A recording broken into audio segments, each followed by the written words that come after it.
Action Group in Adelaide, along with Stephen Hale. It's great to have everyone here today.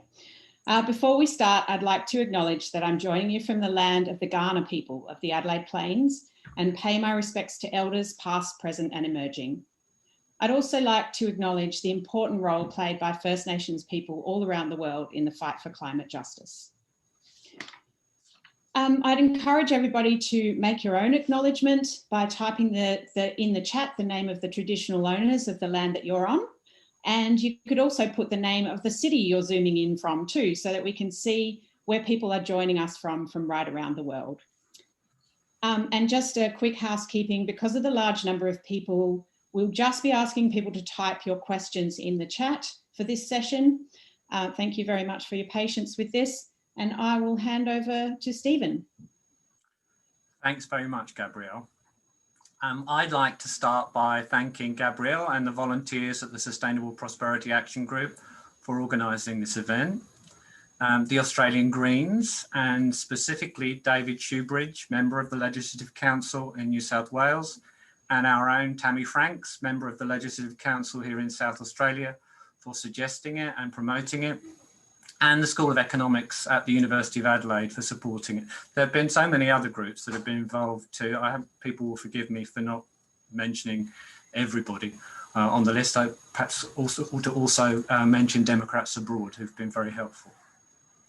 Our guest, Stephanie Kelton, is Professor of Public Policy and Economics at Stony Brook University on Long Island near New York. For the benefit of any economists listening, she first came to my attention as the author of two papers which are among the foundation stones of modern monetary theory. One was entitled "Do Taxes and Bonds Finance Government Spending?", which was in the Journal of Economic Issues. The other was "The Role of the State and the Hierarchy of Money", which was in the Cambridge Journal of Economics. You sometimes see people online suggest that there are not many modern monetary theory papers in peer-reviewed journals. That's not right. That just means they've been reading the wrong journals. If you'd like a reading list, anybody, if you are an economist, then just write to me and I'd be happy to send you one.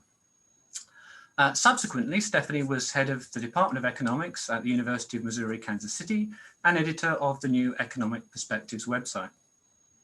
In recent years, she has been a chief economist on the Senate Budget Committee, obviously in Washington, DC, advised Senator Bernie Sanders across 2 presidential campaigns, been a fellow of the Sanders Institute, and holder of visiting professorships at the New School for Social Research in New York and the University of Ljubljana.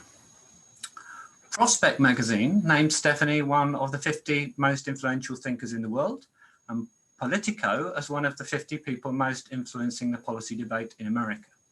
She was in the Bloomberg 50 for 2019 and in Barron's 100 Women in Finance for 2020.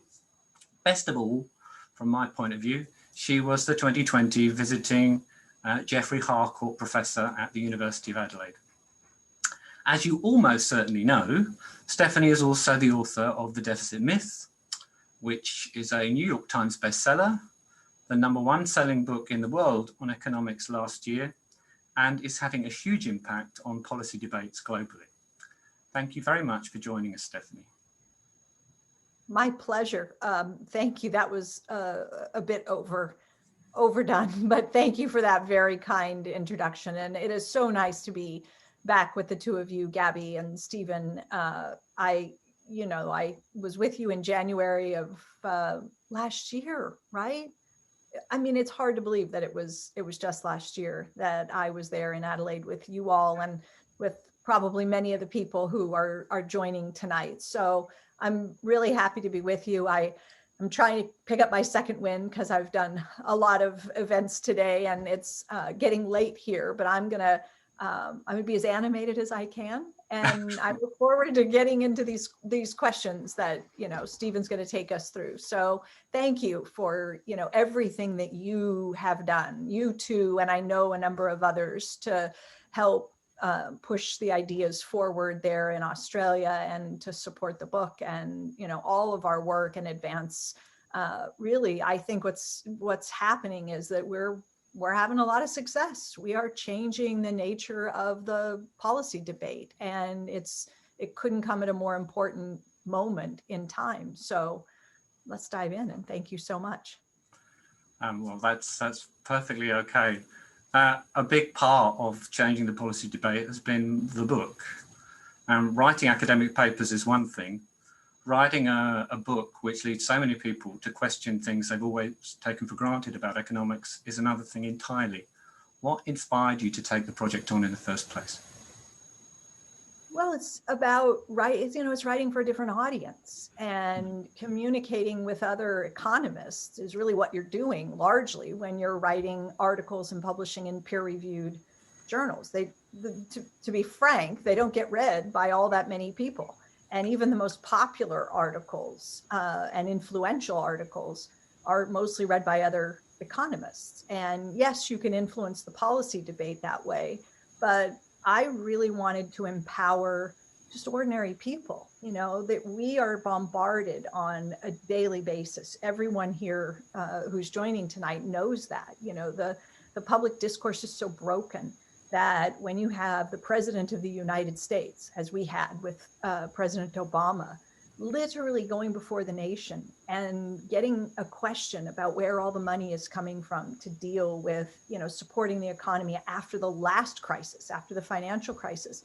And at what point do we run out of money? When the president of the United States says we're out of money now, right? And when the discussion is so broken that we're wringing our hands about deficits and what we can afford, and we're drawing the wrong lessons from the experience, what's unfolding in Europe, in Greece, and so forth. I just wanted to, put the ideas forward in the most accessible way that I could, and try to get them out there and into the hands of a broader population so that people can be empowered to both engage in the debates, because sometimes it feels overwhelming, like, these are lofty economic arguments and ordinary people can't possibly take on a Nobel Prize winning economist or a senator or a president, or a journalist when they say something, but to give them a set of arguments that they can use to fight back against some of the broken thinking. And so that's what I wanted to do with the book. Absolutely. Yeah, well, the political debate over here in Australia at the moment is between three parties, really, one of which has pivoted towards austerity already. The second party, the main opposition party, is talking about for every dollar it spends, for every extra dollar it spends in one area of public policy, finding a dollar of saving somewhere else. And the third party is talking about taxing billionaires more in order to raise money to pay for investments in education and healthcare. What's wrong with that narrative? What are they missing? Well, the fundamental thing they're missing, I think, is chapter 1 of the book, right? Chapter 1, I say, don't think of a household. That's the title of the chapter. So I'm trying to set us off on getting off to a good start, getting the right foot forward. And so getting the right foot forward in this context means recognizing that the government is just fundamentally different from the rest of us, that governments issue the currency and the rest of us are users of the currency. So the currency issuer can operate its budget different from a household, right? It doesn't have to, quote unquote, find the money in order to be able to spend. So this idea that, deficits are inherently irresponsible, that good stewardship of the public finances means matching up how much you take in and how much you spend, that if you want to spend that dollar more, then it's got to come from somewhere. You got to carve it out of some other part of the budget, as you said, or you've got to find new revenue. And so that's broken thinking, right? That is thinking of the government as having constraints, as having a budget constraint that's sort of akin to what households face, instead of recognizing that governments are nothing like households. And the main thing that distinguishes them is that they get to issue the currency. They literally get to spend the money into existence. And so we have to think about the limits very differently and how the government can operate its budget. So the three scenarios that you just laid out there are all reflective of broken thinking. None of that shows an appreciation for what makes the government different from businesses or from households. It's so strange, really, that is the narrative when you come to think of it. That in Australia, and it's even more true in the US, the government budget has nearly always been in deficit. Yeah, I mean, I'm not going to tell you how old I am. Unfortunately, I think it's not as old as me. I think, it's funny. This is a little off topic, but I do notice this weird thing that, there will be an article written about me that will include my age. I never see that really happen with men economists. I don't see the age included there, but it always happens with me. So I'm not going to tell you, but it's all over the place. But the point is that I think for 4 years of my entire lifetime, the US government's budget has not been in deficit, right? 4 years that the government has either balanced the budget or had a budget surplus. And that's what you're saying, right? Deficits are the norm. It is normal for the federal government's budget to register a fiscal deficit. Nothing inherently problematic, unusual. It's a perfectly normal thing to have happen. It's been that way almost my entire lifetime, and without the sort of fallout, the negative consequences that everybody warns about. Increasing deficits or persistent budget deficits result in increasing the national debt. And at some point, the narratives are always that this leads to Armageddon, that there's fallout from this. It's just not true. It's not borne out by the history, but the story just hangs around, Well, it's such an attractive story to tell. I suppose it's so easy for them to tell during the heat of an election campaign. You never seem to be put under pressure as a result of being too much of a hawk as far as fiscal policy. Yeah, right. I mean, you sound like the grown-up in the room when you stand up and give a speech and pound your fist and fire and brimstone about how you vote for me because the last party left us with these huge, notice the language they often use, blew a hole in the budget, drowning in red ink, charging the national credit card, driving us into debt. They always use that really inflammatory language. So you stand up and you come in sounding like the sober statesman. You say, the last party did all of these things that put us in danger. We're at risk because of the way the finances were managed in the past. Vote for me and I will put the budget right. I will, protect us from becoming like Greece or, some event where China turns off the spigot and no more dollars come out. And then we're in real trouble sort of thing. And, to the extent that people don't know better, it sounds reasonable. It sounds responsible. It sounds like the kind of thing you want to get behind, right? So you scare people and then you tell them to vote for you because you're the person who will keep them out of danger, out of harm's way. So what should a responsible fiscal policy look like? So the key thing is to avoid thinking at all, really, about the number that falls out of the budget box at the end of every year. That is largely irrelevant. Right? It doesn't matter whether the government's budget ends the fiscal year with a small surplus, a small deficit, a large surplus, a balanced budget. The right fiscal outcome is the one that balances broader conditions in the economy. So if you can achieve a good economy, if you can, carry out an agenda that allows you to create a good economy, high levels of employment, good paying jobs, low inflation, poverty rates are coming down, your infrastructure is being maintained. If the things that matter are being realized, right? You're delivering on good outcomes in the economy, and it takes a deficit that's 5% of GDP to get there. So what? You have low inflation, full employment, high wages, low poverty, right? What difference does it make? If you can get there with a 2% surplus, okay, fine, right? That is the point, that the budget outcome isn't what we should pay attention to. You're not trying to balance the budget, you're trying to balance your economy. And you want to stay laser focused on those objectives, right? The things that matter, and then let the number go where it needs to go. It's like, I have an oven in my house. I don't choose to, cook dinner at 300 degrees because last night I cooked dinner at 375. And I say, well, I can't, I have to lower the temperature tonight because I used all the BTUs that are available or something, you can start fresh each year and readjust things to just try to maintain a good economy. So we say that every dollar the government spends is a new dollar, the government being the currency issuer. Every dollar the government spends is a deposit the government's making somewhere in the monetary system, in the banking system. And the government doesn't have to raise taxes in order to go and engage in additional spending. What's the tax system there for, Ben? Well, you could get me into a long monologue with that question, Stephen, as you know.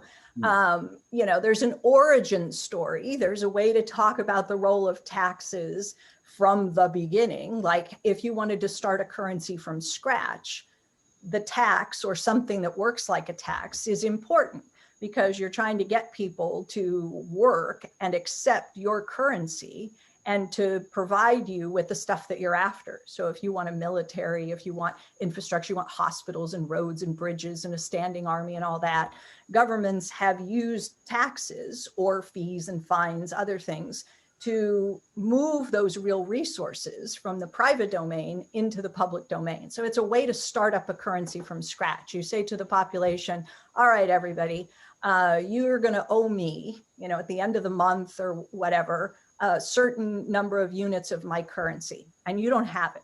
So everybody starts scrambling around to figure out how to earn the currency that they need in order to settle their obligation to the state. So that tax is important in that origin story. I'm doing this quickly, obviously. Once you have a monetary system up and running, then taxes are important for a lot of other reasons. Like you might think, and a lot of people ask this question, well, if the government can issue the currency, why bother taxing at all? Why don't you just spend and leave the rest of us alone? Like cut our taxes to zero. Everybody hates taxes. You'd be so popular, if you just eliminate taxes and just spend your currency. And most people can figure out pretty quickly that you're going to run into trouble, because if all you're doing is spending the currency and you're not subtracting any of it away from people by taxing it away, then you're going to very quickly undermine the value of the currency. You're going to create an inflation problem. Why would people work for something that's so readily available, right? There's too much of it. So taxes are important because taxes are for subtraction. So the currency is a tax credit. It's important because it takes some purchasing power away from the rest of us, and that helps to mitigate inflationary pressures. Taxes are important because government might care about things like distribution, income and wealth distribution. And so you might think about changing the tax code, closing loopholes, introducing a new tax, raising an existing tax, cutting a tax, right? Because you're trying to disincentivize or incentivize certain behaviors. You might do it because you want to actually alter the distribution of wealth and income. You might look at what's been happening over the course of the last 100 years or so and say, my God, we are allowing the inequalities to become so extreme that this is bad, not just for the way our economy works, but it's bad for the way democracy works. Wealth is too concentrated in the hands of too few. And you can, make adjustments to taxes, not because you need the revenue, not because you need the money, but because you want to deal with those, inequalities. You want to address the concentration of wealth and ownership in the economy. So taxes are important for a lot of things, but not for revenue. It's so attractive to progressives who want a more progressive tax system, who want to address the distribution issue, to frame it in terms of taxing billionaires to pay for things, isn't it? It is attractive. I call it, so I don't know, you've probably heard me say this, but I call it the two-itch problem. Because look, Robin Hood, we sort of think back about Robin Hood, and he's sort of this hero, right? We think Robin Hood was this guy who, took from the rich and gave to the poor, and that's a very heroic thing. So you hear a lot of progressive politicians and others talk about raising taxes for the purpose of getting the money that you need, and that word is important, in order to feed a hungry kid or repair a crumbling infrastructure or whatever, right? So we're going to take from the rich and we're going to heal our nation. We're going to feed people and better fund our schools and our healthcare and all this kind of stuff. Okay, so what are the problems with that? Well, one is that's just bad economics, because that's not how government finance works. So the story is wrong. The other problem two other problems from my perspective, you tend then only to go after concentrations of wealth in a very timid way, because you say, well, I only need 10 billion, or I only need 70. So I can do this with a very small tax on billionaires, a wealth tax, right? We heard this from Senator Elizabeth Warren, who I like. I'm a fan, okay? But when she talked about the wealth tax, she talked about taxing the very wealthy, people with 50 million or more net worth, right? $50 million or more. You're free and clear on the first 50 million. But on the 50 million and first dollar, she said, we want 2 cents. You just chip in 2 pennies, right, on that next dollar. And then you keep paying 2% on your wealth above 50 million up until $1 billion. And then once you hit $1 billion, we want 1% more. Okay, so 3% on everything over $1 billion. And she said, they won't even feel it. Okay, they won't even notice it. She literally made the argument that it's such a tiny imposition on what they have that they won't even notice it, because wealth tends to accumulate at a more rapid rate, right? So they're still going to become richer and richer and richer. And my reaction was, well, hang on. Okay, if the purpose of the wealth tax is actually to aggressively get at concentrations of wealth, then what's the point of a little bitty old thing that nobody hardly even knows is happening, right? And the answer is, well, that's the way to pay for everything. So if you can do this, you just peel off just what you need so that you can claim to the Congressional Budget Office and play the legislative process. And you say, well, this is all I need to pay for making public colleges and universities tuition-free pre-K and some student debt cancellation, which is what she wanted to do with the wealth tax. So I guess what I'm saying is, if you're coming at this from through an MMT lens, and you think about the purpose of taxes the way that I do, then you're not thinking of the taxes to pay for. It's not about paying for things. It's not about the revenue.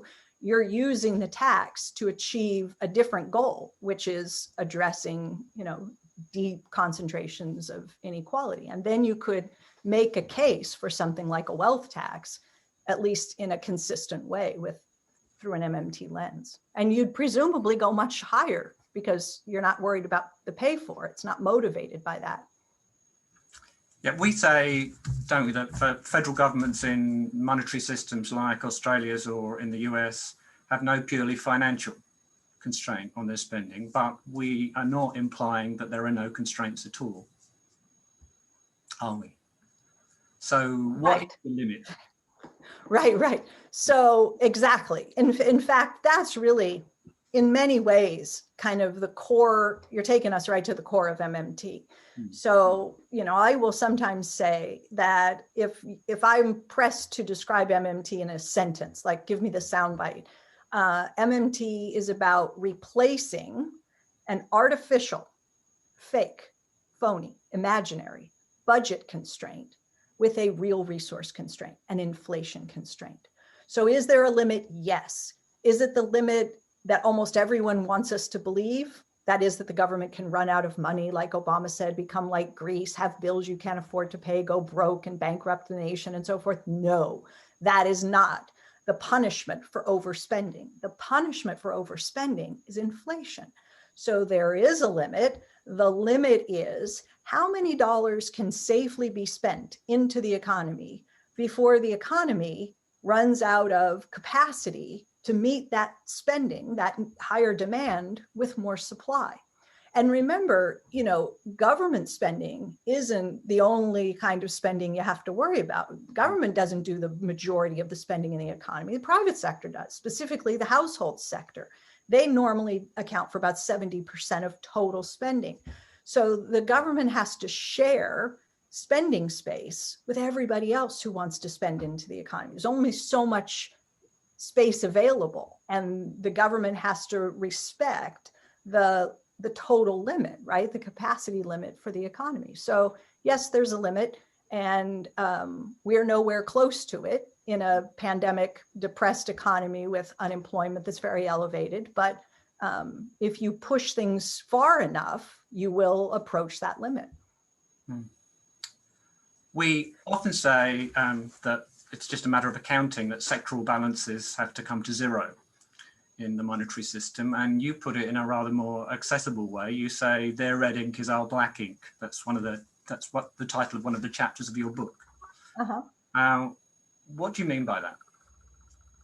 Well, so you use the phrase red ink in Australia? Sure, yeah. Because when I was doing the book and writing the chapters, I remember asking, as I would do presentations, in the UK before the book came out, and I was using the public purse and red ink and so forth. And that wasn't necessarily a common turn of phrase there. So, okay, so you use red ink. So the title of the chapter, Their Red Ink is Our Black Ink. So what does that mean? Well, it means that the government deficit is just the difference between two numbers. That's literally all it is. We have this visceral reaction. We've been conditioned to hear the word government deficit and think, whoa, something bad is happening. No, nothing bad is happening. The deficit is just the difference between two numbers. So what are these numbers? The first number is how many dollars the government spends into the economy each year. And the other number is how many they subtract back out, mostly through taxation. So in the book, I stick with the same example, which is suppose the government spends $100 into the economy and it only taxes 90 away from people in the economy, taxes 90 back out. We label that a government deficit. So we write minus 10 on the government's ledger and we say, oh, they're swimming in red ink, right? This deficit. What we forget to do is pay attention to the math, which says if they put 100 in and only take 90 out, they're depositing $10, right? Their deficit is our financial surplus. Their red ink is our black ink. Their deficit is nothing more than a financial contribution. They're making a deposit into some other part of the economy. So that's why I say every deficit is good for someone. Every government deficit is good for someone, because on the other side of that red ink is somebody else's surplus, financial surplus. So the question should never be, should the government be in deficit? The question is really, deficits for whom and for what? I mean, it's just that simple. Every deficit is good for someone. You reminded me of a cartoon you used in the lecture you did here when you were the Harcourt professor, of our treasurer, Josh Frydenberg, as Cupid, firing dollars into the private sector. And it was supposed to refer to there being an imminent budget surplus. And the narrative is so confused.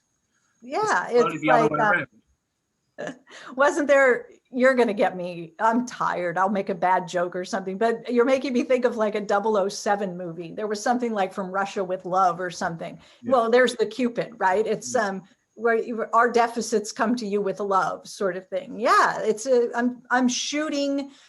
Sometimes I say a deficit, a government deficit works like a blower, right? It blows financial assets onto the balance sheets of people outside the government sector.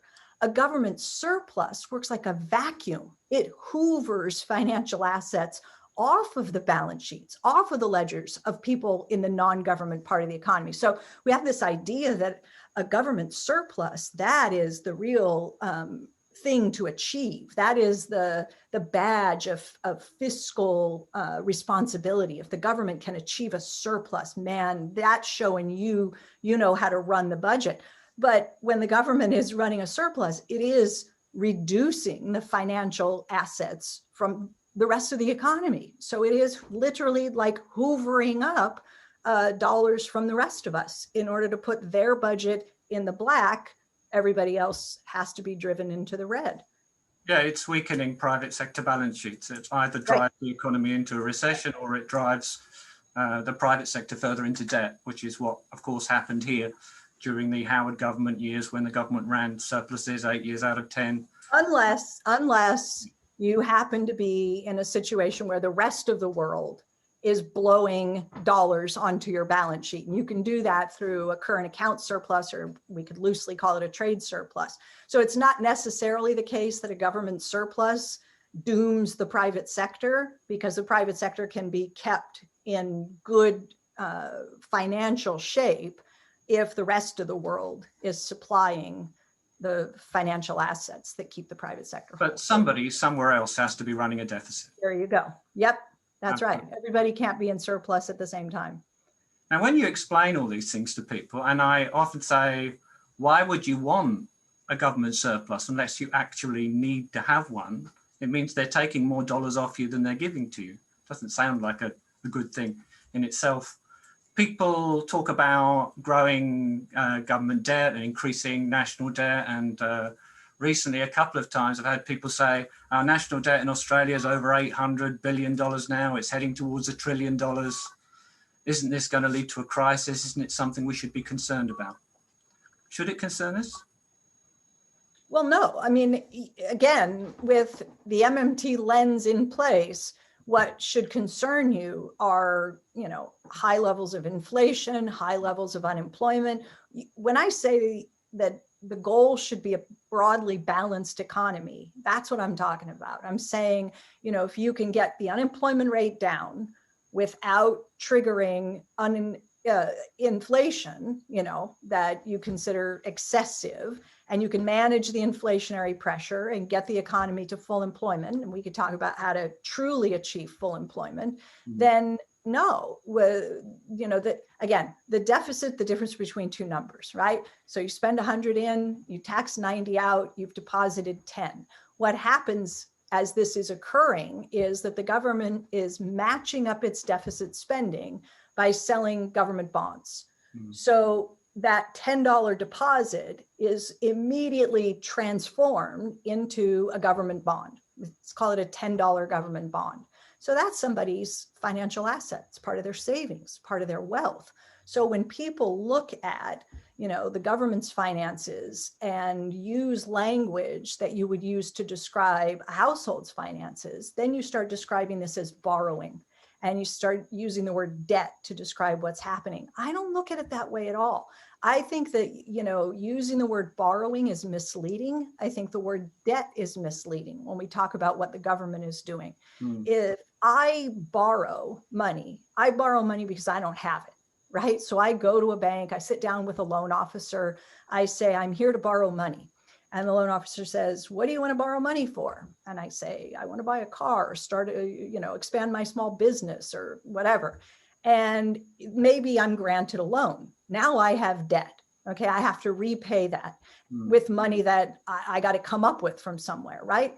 The federal government's different. When the government runs a deficit, it puts 100 in, subtracts 90, leaves $10, and then comes along and says, well, I want to sell these government bonds. Who wants to buy them? And sure enough, there's $10 that's been made available that gets turned into $10 worth of government bonds. So it's not like when I borrow, right? I didn't walk into the bank and put the money down in front of the loan officer and then ask the loan officer to lend me that money. That's what the government does. They're spending supplies, the dollars that are then available to buy the government bonds. So I think the word borrowing is misleading. I think the word debt is misleading. Those bonds are just another monetary instrument. There's another thing that government issues. It's interest bearing. So the government is choosing, it's a voluntary thing, right? A currency issuing government never has to borrow its own currency from anyone. Never has to do that. This is an optional thing that they do. And you might think it's a nice thing. I mean, we could debate that, but you might think, oh, You get to give up your currency and hold a risk-free asset, and you get a reward, risk-free reward. Wow, that's kind of nice, right? So this is an instrument that is interest-bearing, very safe, and it provides a risk-free subsidy to the bondholder. So we suggest that we really should be thinking of the outstanding total stock of government securities, bonds, as just part of the broader money supply. Not use that word debt to describe what it is. It's really just an interest-bearing form of currency. Absolutely, and the pros and cons of issuing bonds could get us onto another long discussion. But it is a choice. Governments like the US government and the Australian government are not forced to issue treasury bonds at all, or where there are regulations or practices in place which encourage bond issuance at the moment, they could be changed. They're not fundamental to the monetary system. No, they are an instrument that allows governments to support interest rates at positive levels, right? You can maintain and manage interest rates, but there are other ways to do that. Absolutely. People sometimes confuse MMT, I don't know whether they deliberately or not, journalists, for example, with quantitative easing when it's got nothing really to do with quantitative easing. And there's a question from a member of the public, from Peter Holding, which kind of relates to this. He says that Alan Kohler, the famous financial journalist in Australia and somebody who definitely understands MMT thoroughly, called on the Reserve Bank to buy up all the government's debt and just write it off recently. Would this change anything significant, and is it a worthwhile suggestion? And they bought up 1/8 of the government's debt over the last year as a result. Well, the Fed is buying 120 billion a month, right? But the thing is, when the central bank buys the bonds, the Treasury is still continuing to make the payments. So every government budget includes that line item that says interest on the public debt. People in the media often call it the debt burden or the debt service burden. So that language is problematic, right? When I worked in the Senate, I don't know how many times I heard US senators say they look at that number and they see 400 billion or 350 billion as the line item in the budget called interest expenditure, right? Interest on the debt. And they go, oh my God, we're on track to spend more on interest than we spend on the military if you project out, some number of years. And they it would blow their minds. And, I would point out that, well, there are a couple of ways to deal with that, right? One is you don't have to issue the bonds at all. And as all the bonds matured, that line item would just disappear. If you don't like the number being as large as it is, you could always cap interest rates. We did it before. The Fed has done it before. The Bank of Japan is pinning the 10-year on Japanese government bonds at 0 because the BOJ says we're going to keep it at 0. We're doing something similar to that here now. Okay. Bonds, they're pinned at 0.1%. So, but I guess the point is, as long as they still sit on the balance sheet, and this gets to the question about writing them off, we would say, MMT economists would say, once the central bank buys the bonds, it's as if the Treasury never issued them in the first place, in the sense that the Treasury will make the payments, the central bank remits the profits back to Treasury at the end of the year. So it's like a left pocket, right pocket thing.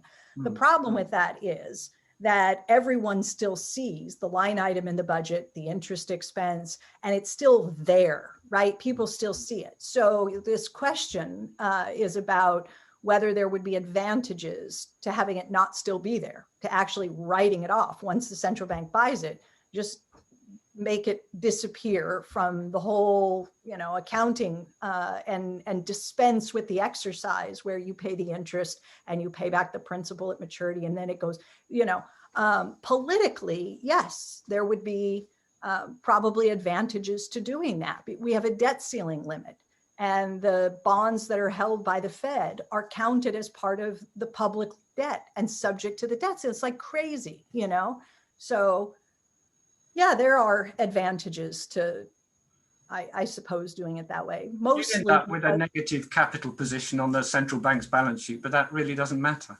No, I mean, again, it's the politics, Yeah. right? You only have to deal with the politics. The economics are fine. Maybe we'll move on to Luke Heffernan's question. Luke asks whether the deficit myth has got anything to say about nations without a sovereign currency. Yes. There's a whole chapter that deals with, it's the open economy or the trade chapter. And so the short answer to the question is yes. And the long answer could go on for a long time. But, the answer is yes. I don't know how much. It explains why countries like Greece or Italy can get into difficulties as far as financing fiscal deficits are concerned. Yeah, I mean, the point is to emphasize that countries that have a particular set of arrangements, that, the country has a monetary system in place where the government issues the currency is a floating exchange rate where the government doesn't promise to convert its currency into something it could run out of.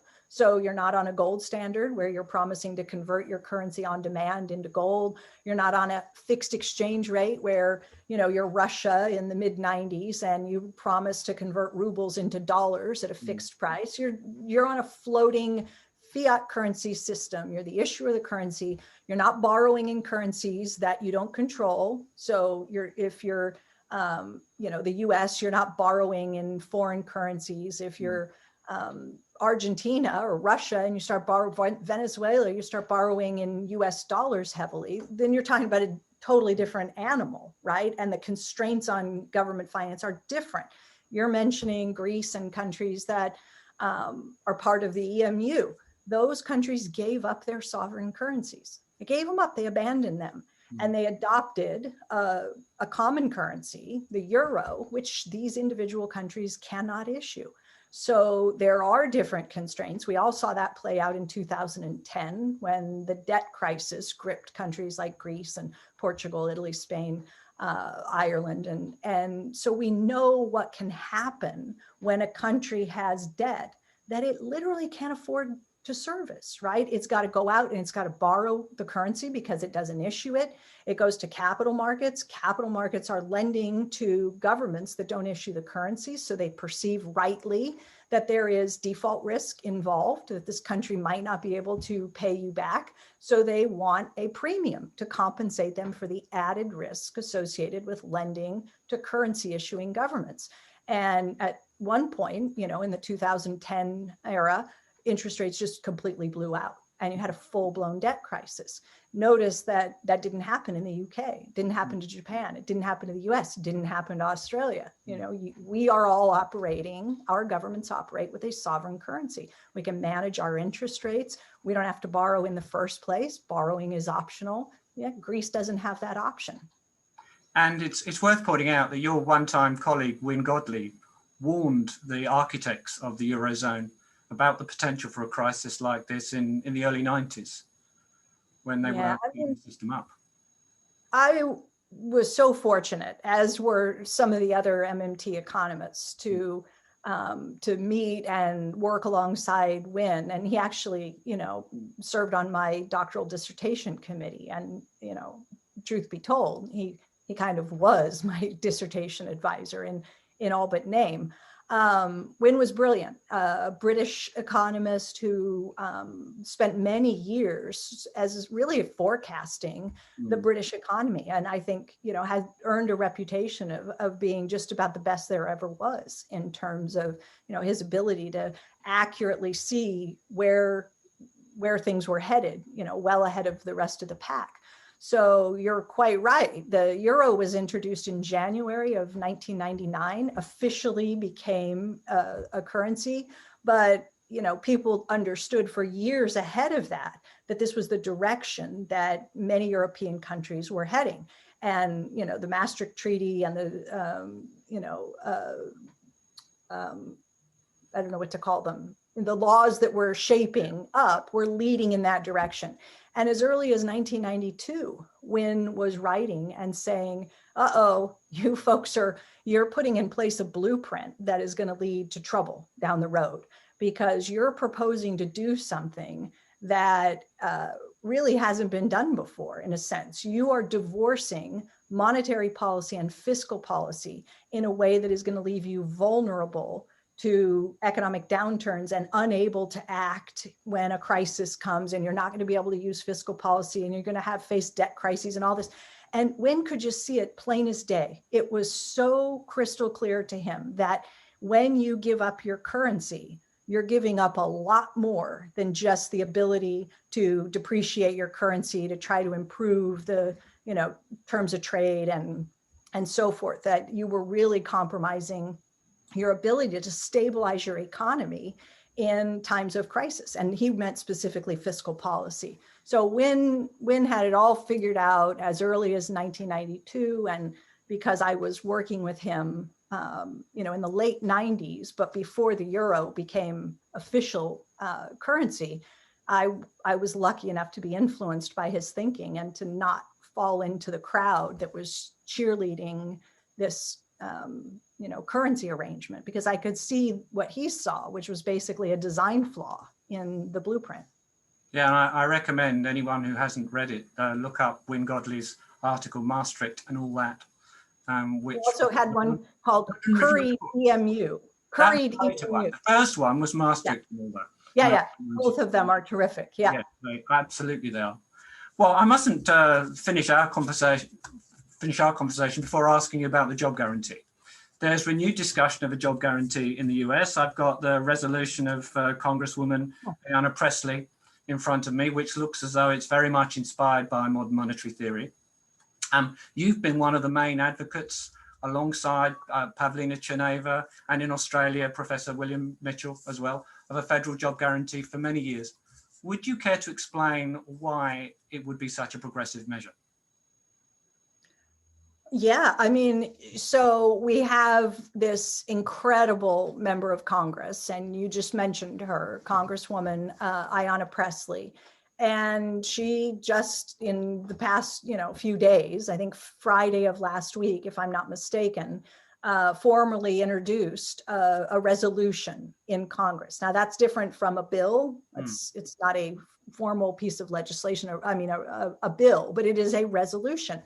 And she is getting it on the table, and she has come out in favor of a federally funded, basically a public option in the labor market, right? A federal job guarantee where anyone who wants to work, wants a job, and cannot find one anywhere else in the economy has a right to a good paying job, right? A job that pays, well, we can debate $15 an hour, but a living wage job and benefits. So a wage and benefit package that you always have as an alternative to unemployment.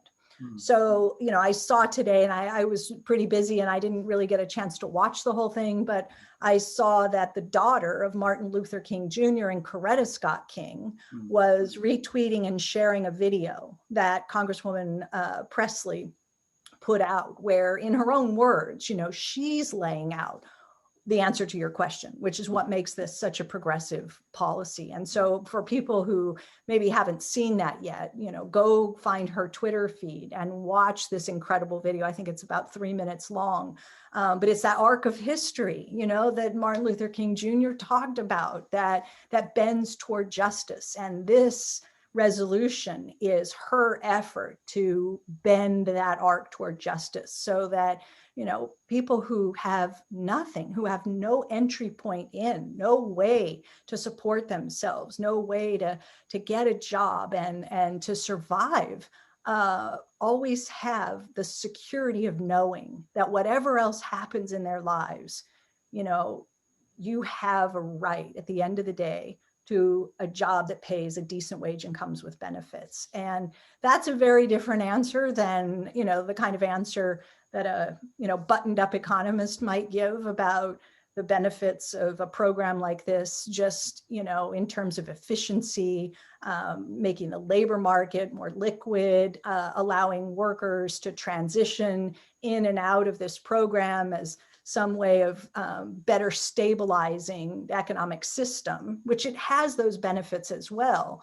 But there's also really important human and moral side of the job guarantee. And that's certainly what Congresswoman Presley is leading with. And it's what we're campaigning for, including our Sustainable Prosperity Action Group here in Australia, and Greens and members of the Labour Party right the way across the country as well. And Stephanie covers the federal job guarantee proposal and its role as a counter-cyclical stabiliser in modern monetary theory in her book. And I also recommend Pavlina Shaneva's book, The Case for a Job Guarantee, which is a great read as well, and goes into some of these issues in a lot more detail too.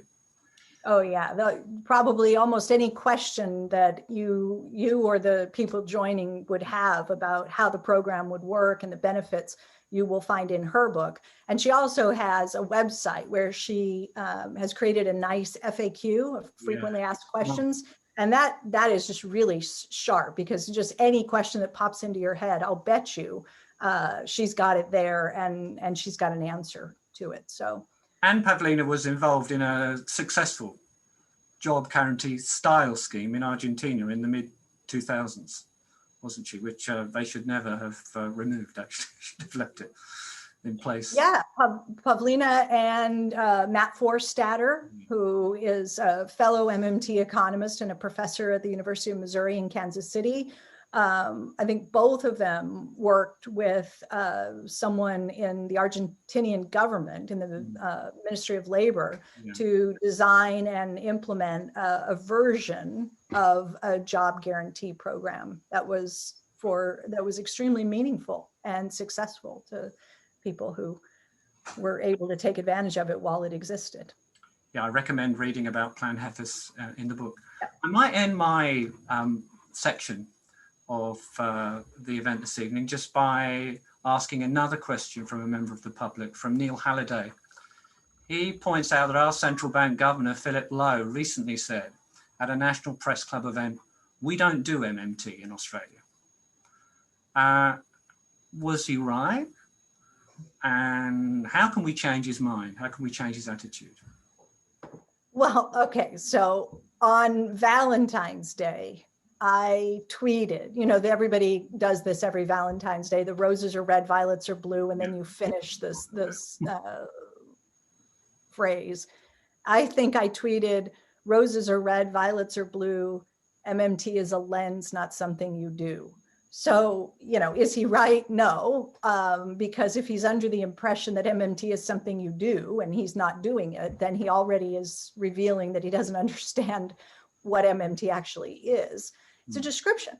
And I hate to break the news, but we're providing an accurate description of what he actually does, right? What the central bank does, the mechanics of government finance, how the monetary system works and the mechanics of government finance. And we're just trying to tell the truth to people about the nature of it all and how it works. And, central bankers like to be shrouded in this sort of veil of, secrecy, and it's all supposed to be sort of mysterious, and we don't do that, and we don't, but frankly, we're just telling the people how it works. So yeah, he's mistaken. And they really should know better, because his deputy was at a talk you gave in Sydney last year, Guy Bell.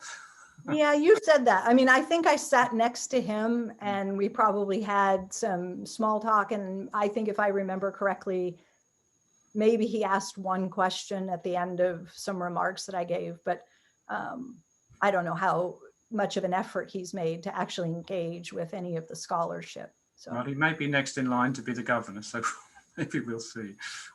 Thanks very much, Stephanie. I'll hand over to Gabrielle now. Thank you both. Thank you.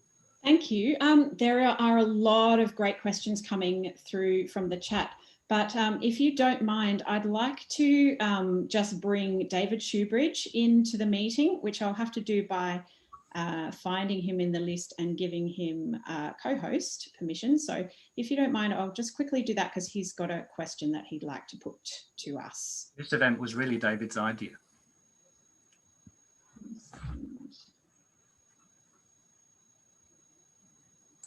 Just, sorry, talk amongst yourselves while I'm finding that. I'll unmute myself. It's great. Thank you so much, Stephanie, for doing this. We know how busy you've been today and how busy you are virtually all the time. You're absolutely wonderful. And please come back to Adelaide soon. I would love to come back. I can't wait to come back. Thank you for hosting this.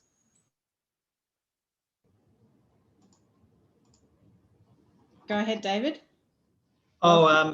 Thanks, Gab, and thanks for doing all of the hard work behind the scenes, often not celebrated enough. Stephanie, I'm really grateful for you taking the time out. I'm sure you've got global demands, and I particularly like the way you dealt with what often I see as a criticism of MMT.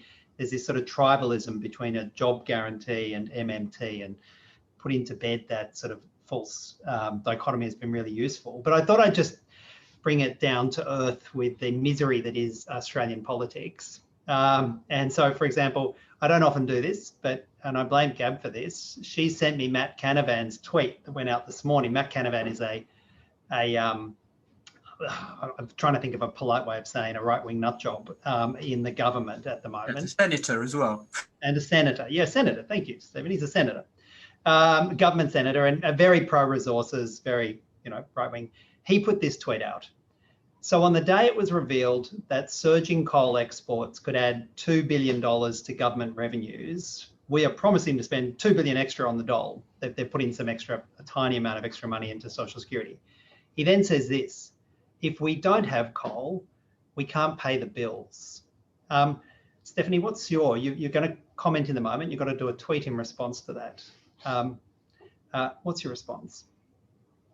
Well, I mean, he's just wrong, right? I mean, he's missing the fundamental point here that we've just spent the better part of an hour talking about, which is that governments that issue their own currency can always afford to purchase whatever is available and for sale in their own currency. So there is no financial constraint. If you don't have $2 billion coming in from some channel, that doesn't deprive you of the capacity to spend $2 billion. Whatever the government commits, the money will go out. That's the reality of the nature of the system, the way it is set up with the central bank and the federal government. So you can commit to the spending, and you don't need to rely on the rest of the world to supply you with Australian dollars. You're the issuer of the Australian currency. So Could I add something? Sure. I mean, we're talking about going from $40 a day to $43 a day. To take people back out of poverty, it needs to go to $70 a day. Yeah. Not only can they afford another $3 a day, they can afford another $30. It wouldn't be inflationary, as Stephanie's just explained. There's no problem in funding it. And I don't believe that Matt Canavan actually believes what he's saying here, hopefully not getting myself into too much trouble. It's just a political point. And every time we play into this notion that mining billionaires pay for things through their taxes, we actually reinforce the arguments that people like Matt Canavan make, even though they're foolish arguments. People just hear them who are only half paying attention to the media, and they perhaps don't catch on where he's coming from. He just wants to punish the unemployed. I mean, we have the same conversation here, right? At one point, early on in the coronavirus pandemic, the federal government did something truly remarkable, right? They passed the CARES Act, which was then the major piece of legislation, $2.2 trillion spending package that included a top-up in unemployment insurance from the federal government on top of what you get at the state level if you get anything. An additional $600 a week from the federal government, $2,400 a month. That was enough to pull so many people. I mean, the research that came after the CARES Act suggests that in concert with some of the direct cash payments, helped to prevent 18 people from going into poverty, right? Lift 18 million people out of poverty. So though that kind of cash assistance, income support, was a lifeline, and then it expired. And then when we came back and we got another package together, the Republicans did this in December with the Democrats. We had a bipartisan bill in December of last year. They cut it in half. So it went to $300 a week. That is going to expire mid-March, so a few weeks from now. So this COVID relief package that President Biden is trying to usher through includes $400 a week. So we went from 600, cut down to 300. Now we're talking about taking it up to 400. But that number can go, it could be 600 again. It could have been, but they didn't do that. And so what Stephen, I saw a tweet about this, how this has gone from something fairly generous, whittled down, and then up a little, and now whittled down again. So yeah, you can choose the amount of relief that you want to provide to, support people in this crisis. You can pick the number.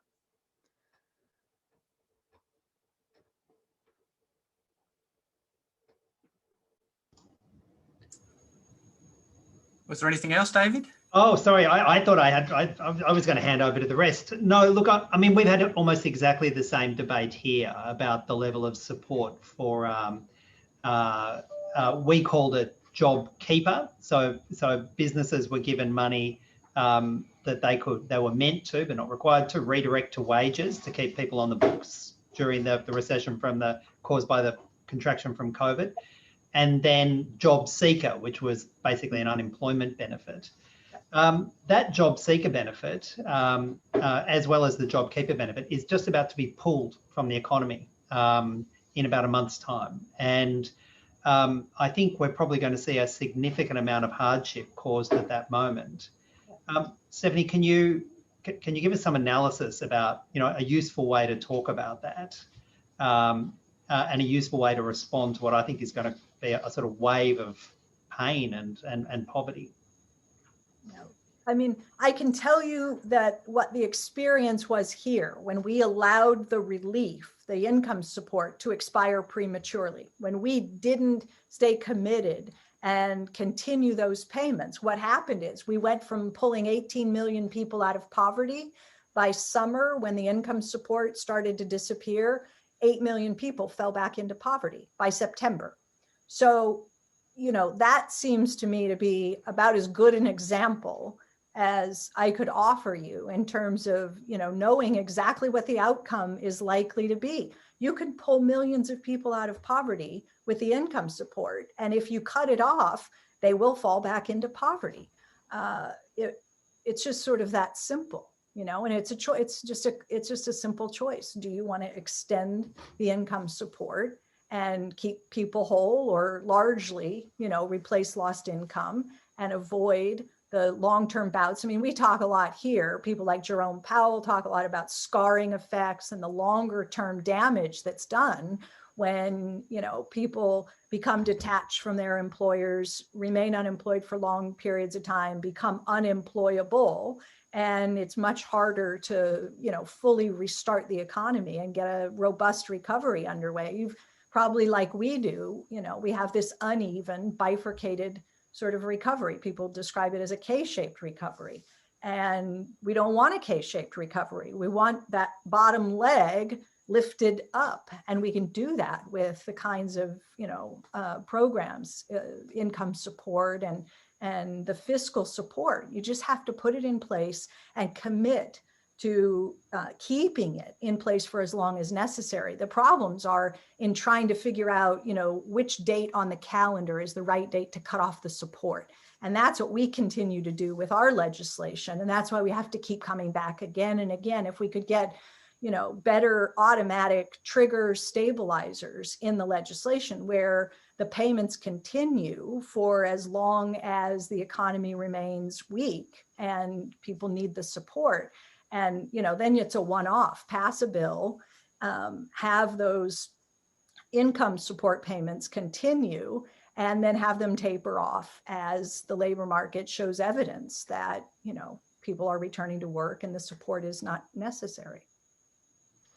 Yeah, I think that task of convincing people that, poverty is a political choice, it's just fundamentally a political choice, is part of the work we need to do on the left of politics. That's right. But it's these, that was a very persuasive macroeconomic assessment, but I would have thought from an equity point of view that those payments should never be ceased, but perhaps put a trigger in them so that as people move into employment, take up a job guarantee, that's when those payments transfer across. Oh, hey, if you're allowing me to put a job guarantee in place, then that's absolutely the trigger. That then becomes the program that right sizes the spending, right? As long as the economy is weak and people remain not jobless, they're employed, but they're not employed in private sector, the program supports them. And as the economy recovers and gains strength and people are hired out of the program, the spending on the program is automatically, adjusting to changing economic conditions. But yeah, you're absolutely right. With a job guarantee in place, the hard work is done. The heavy lifting is now automated. Yeah, that's the policy setting that sort of automatically, it's sort of like a super Keynesian policy setting that addresses the macro and the microeconomic issues. And it addresses the dysfunction in the politics where you have to keep waiting for, in our case, Congress or Parliament to come back with another bill, and how many weeks are we going to extend this time, or months. It takes all the guesswork out. Thanks, Stephanie. You're welcome. Very much, David. I just thought I might quickly, just as a response to David's original question, which was about a tweet from our Resources Minister, Matt Canavan. I also found this on Twitter from Rohan Gray. I'm not sure if you've seen this one, but I'll read the tweet out because it kind of appeals to me as someone who's in the activist space. Rohan says, "It's tempting for the left to lean into the taxpayer money trope because it ostensibly strengthens the argument for redistributive taxation." And then he says, "But it's a trap and ultimately leads to one place only, the politics of scarcity, exclusion, xenophobia, and white supremacy." Would you? He's good. Yeah. He's good. Every word. Powerful. Yeah. Every word of it. Yeah, because you're in an austerity frame. What you're saying when you do what he just said and advised not to do, I've sometimes said, you're in an unless and until world. I'm not going to be able to feed this hungry kid. I'm not going to be able to support this jobless person. I'm not going to be able to do unless and until I'm successful in putting up this new tax or, coming up with the revenue to do that. So you're picking two fights and you got to win both of those fights. And you're holding hostage a progressive agenda or even a humane agenda that is held hostage unless you can collect all the votes that are needed to push up the tax, to generate the revenue so that you can pretend that you found the money that allows you to pay for something. And what happens 99 times out of 100 is that you don't win both fights. You don't get the votes. And therefore, you don't get the tax revenue, and therefore the spending doesn't happen. And that means people just stay in misery, right? And it's gratuitous because you could address problems without, that secondary and unnecessary fight. You can get there in a more direct way, alleviate human suffering in the now. But if you are committed to not addressing problems unless and until you can peel off a few bucks from the billionaire class, then there's a pretty good chance that you're going to be stuck with just, crumbling infrastructure, poverty, homelessness, and all the rest of it. Yeah. And of course, the most marginalized people are the ones who are going to suffer the most from the effects of climate change and austerity. Yep. And they're often, they're the people who are also from, different, they're immigrants or migrants or traditional owners or Indigenous people here in Australia. Already we can see that happening. It's really stark. So I think the racism aspect of it is really important that we acknowledge and work on. Couldn't agree more. There's a bunch of questions that I picked up from earlier on in the session. Shall I throw a few of those in? And then we might also, towards the end, another one of our Greens politicians here in South Australia, Tammy Franks, is on the call, and she has helped us put this webinar together. So we might give her co-host as well in a few minutes, and she could ask a question. She says no rush, but we will get to you, Tammy. So just back from, because there's at least 100 great questions in there, and we won't have time for all of them, I'm very sorry. But back a fair way, James asked, what have you been using as an alternate metaphor to government as household? Do you have any suggestions for how we might change that metaphor? I mean, I just tend to say currency issuer. I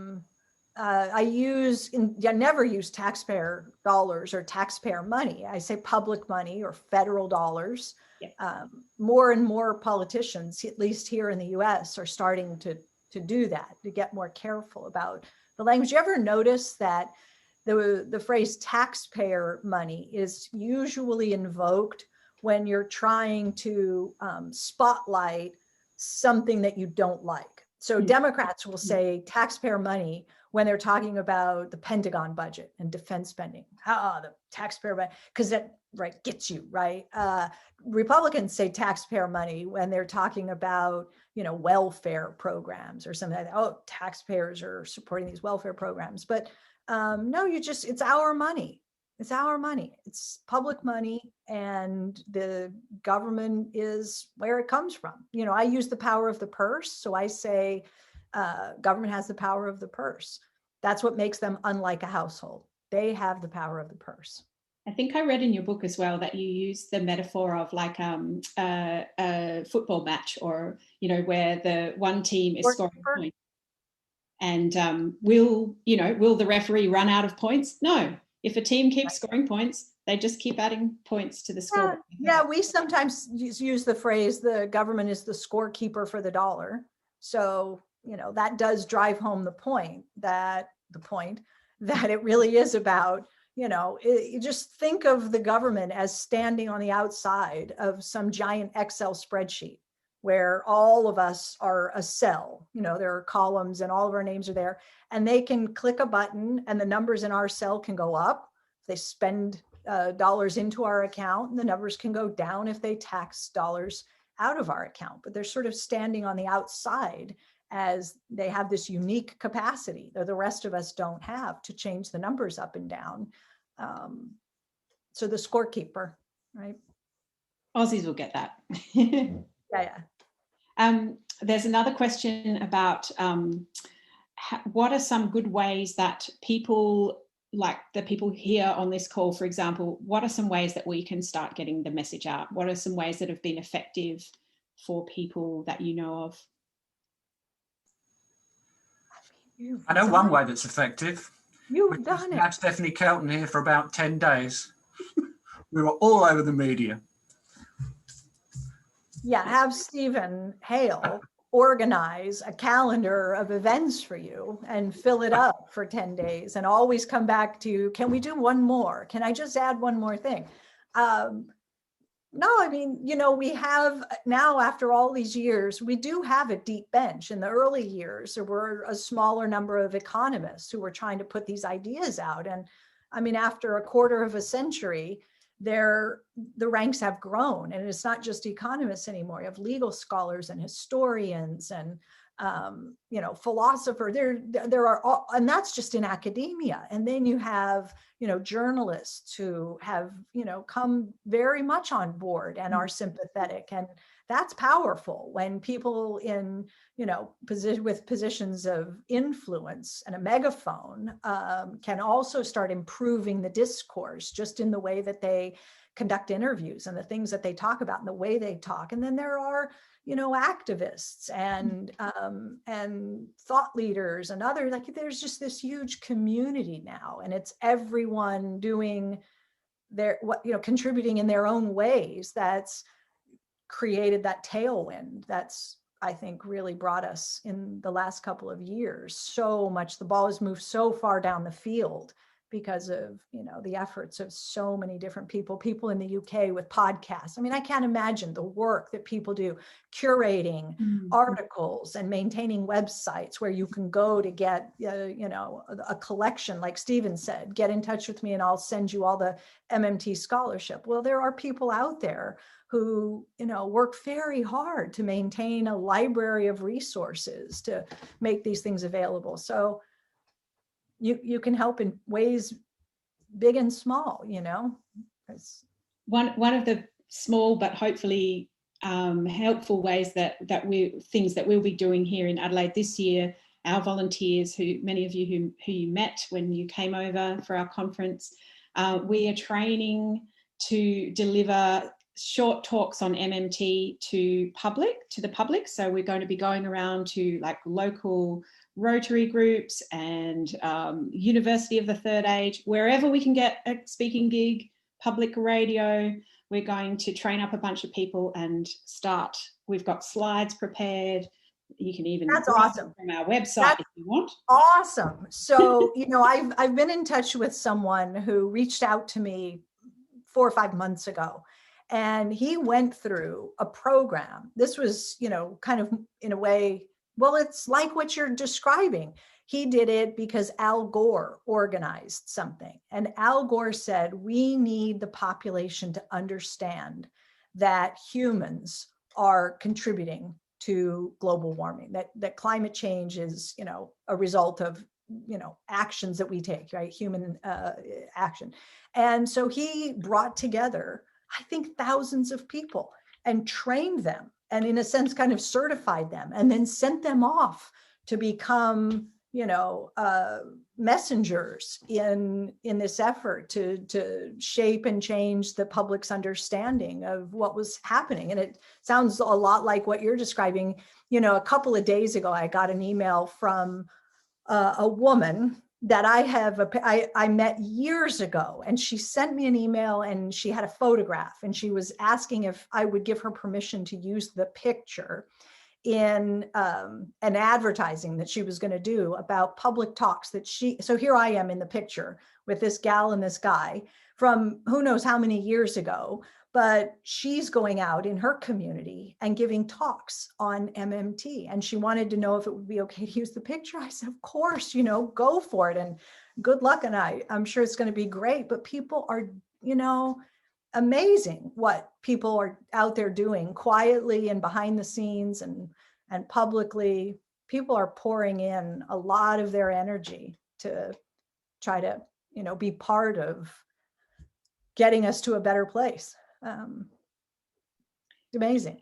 Absolutely. And I think we can all help each other to communicate well and to communicate with compassion and kindness, even to people that we don't agree with. And that's how we win the argument.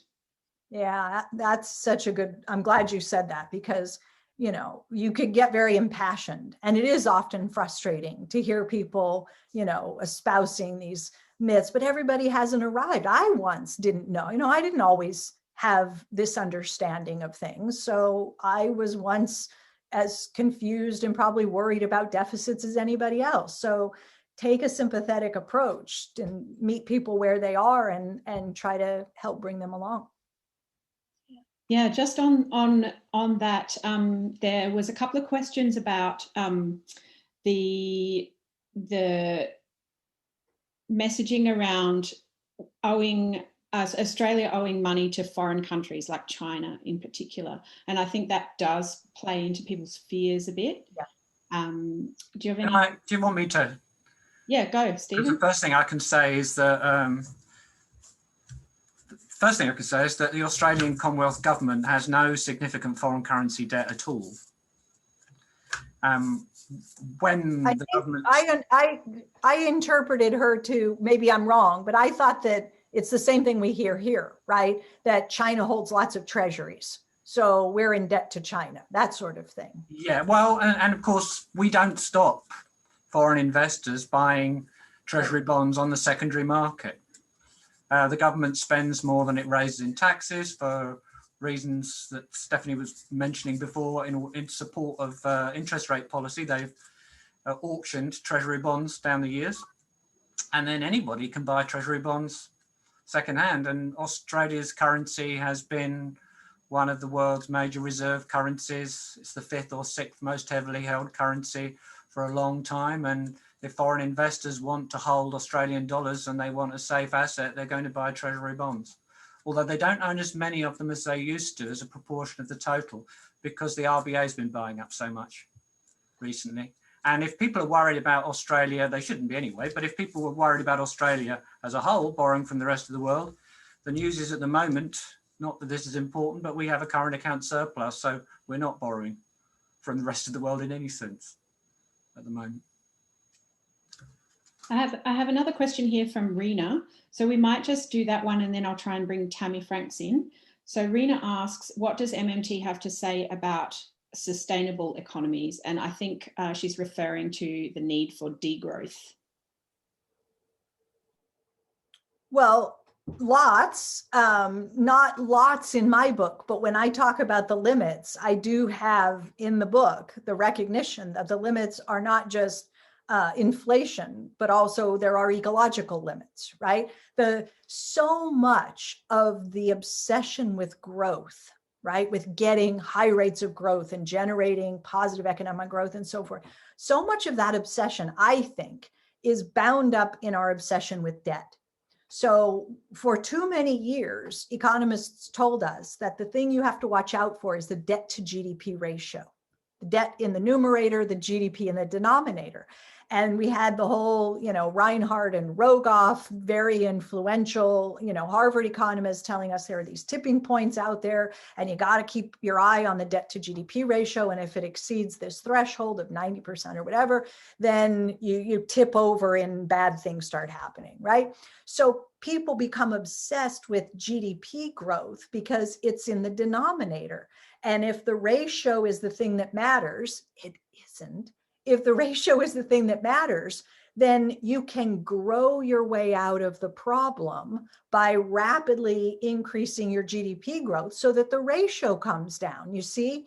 So MMT helps us to get over the obsession with debt, to help us shift our thinking, how we understand the debt, so that we don't have to obsess over growing our way out of debt. You can actually then accommodate thinking about degrowth or, those sort of things. So that's the way I think about it. I love, I think that my book pairs really nicely with the work of someone like Kate Raworth, The Donut Economy. And so that's so compatible. If you marry the main insights of the two, of MMT and of where she's coming from, then you can get to a place, and even Mariana Mazzucato, you can get mission-oriented public spending to keep you in the safe part of the donut and understand how to pay for it. So the three, I think, can work really well together and put you in that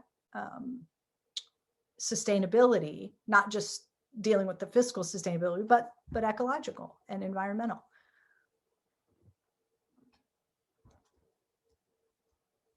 Oh, you're muted. Sorry. I'm not sure if Tammy's still on the call. I did send her a message, but oh, here she is. Hi, Tammy. Oh, I just had to unmute myself. Hi.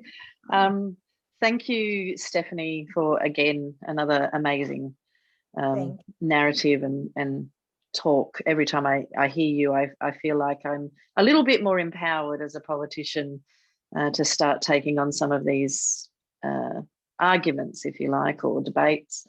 The narrative that you've mentioned, and this was going to be my question, Gabby, so it kind of got covered. I mean, the narrative is so strong that you have to have either or. We're always told in politics it's always a choice, and that choice is always by default somebody misses out. I like the idea of, the football game, and there's no limit there on the score. But what I find is that that's not the story that we're fed as in the political narrative.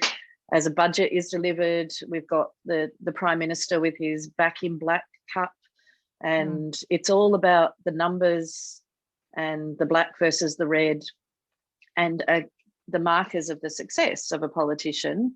And Paul Keating did this very successfully, being able to have that surplus. Now, how do we get media to understand that that's not actually how they should be giving people the, you know, the high score, if you like, in terms of how politicians perform? Because at the moment, that is actually how journalists have their prism, their lens. How do we get to them? Look, it's not easy. I'm not going to pretend there's some silver bullet, but you can put your budget in balance or achieve a surplus by destroying your economy.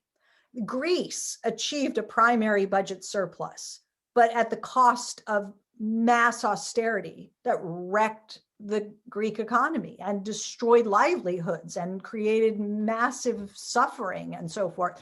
So, you know, the idea that we're going to measure our success in terms of governing and so forth by where the budget, the number that falls out of the budget box at the end of every year, it's not the way to go. And GDP growth is not the right metric either. So you've got an Australian economist there who's asking us to replace the, you know, GDP as the measure of well-being with something more meaningful. And he calls it a genuine progress indicator.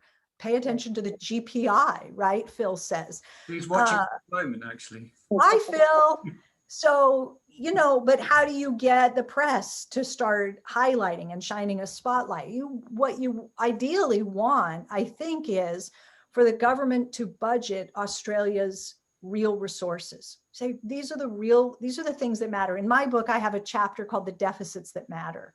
Shift the focus. You know, I will never go on TV, and I will go on Fox and CNBC and so forth. I will never let anyone put me in a position where I have to concede a faulty premise. So if somebody says to me, well, how are we going to deal with the debt problem? What are we going to do about the deficit? I never say, well, if we grow the economy, we can bring down the debt to GDP. I never concede a false premise. And that's the problem that too many left and progressive economists even make, is reinforcing those bad frames. Flip the script on them. And, you know, we can do our part by centering the deficits that matter. Say, you know, let's talk, you want to talk about deficits? Let's talk about the deficit in healthcare or education or housing or, you know, poverty. Let's talk about those deficits, right? Because, well, anyway, I could go on and on, but one person can't reframe the political narrative. It takes lots of people, and we've been helped out a lot, not enough, but a lot by journalists who over the years have realized that they ask the wrong questions. If you get a senator to come on your show, your radio show, your podcast, your TV show, and you sit down and you say, how are you going to pay for that? You're part of the problem. So a number of journalists have become part of the solution, and they don't ask those questions. So often it's what you don't say that matters as much as anything else, you know, and it's just, it's going to take us a lot of time, and they have the weaponry and they use it. The media is weaponized. The deficit is weaponized. And the idea that surplus equals good, and maybe the last guy that you admired and respected and revered, and he delivered a surplus, and I can invoke his name. And we do it with Bill Clinton here. Democrats will say, well, Bill Clinton, boy, he was the one, right? Because he put the budget in surplus. And so we Democrats, we are the party you should vote for, because we're the only ones that actually balanced the budget in the last 40 years. We have to get away from that. Thank you. So we're just on 1 p.m. Adelaide time, and we did say 90 minutes. Would you like to, there's so many questions that we haven't got to, and I apologise to everyone. Can I, Gabby, save the questions. Stephen knows all the answers. Save the questions, and I will at some point do my best as a sort of poor person's Stephanie Kelton impersonator. I'll do my best to write answers to all the questions, and we'll put them up on our website. I will get to every question eventually. That is very generous of you, Stephen. In the meantime, if you would like to stay in touch with the Sustainable Prosperity Action Group, you can sign up to our mailing list if you're not already on it. I don't send mail very often, so you won't get a lot of spam. But that's our website, and you can read about what we're doing here in Adelaide. And for Adelaide people, we're running a 2-day summer school called Summer School in April, Rethinking Capitalism. It's about the deficit myth, the ecological economics and the donut model, and much more besides. We do Kelton, Raworth and Mazzucato all in one weekend. Yep, and it is the weekend after Easter here in Adelaide at the University of Adelaide. So send me a message if you'd like more info on that.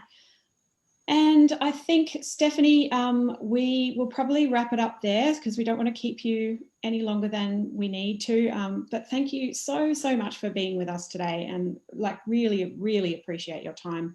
You do such great work and you're so busy, and you know, this is probably the 5th talk you've done today, 5th or 6th, I reckon. But yeah, it's just been great to see your face live, and it's a great pleasure that for us to be able to benefit from your wisdom. Well, thank you both. I mean, I adore you both. I am so grateful to both of you. Everything you do, you know that if you ask me to do something, I'm always going to say yes. So that's why we don't ask you too often. You'll ask me again and I will say yes again. So thank you for to invite you to come to Adelaide again. That would be amazing. Yes. Yeah. We look forward to that. I do too. Thanks for everybody for participating as well. Yeah, thank you to everyone. All right, I think I will close the meeting on that note. Thank you, and 3 cheers for Stephanie. Woo! Everyone.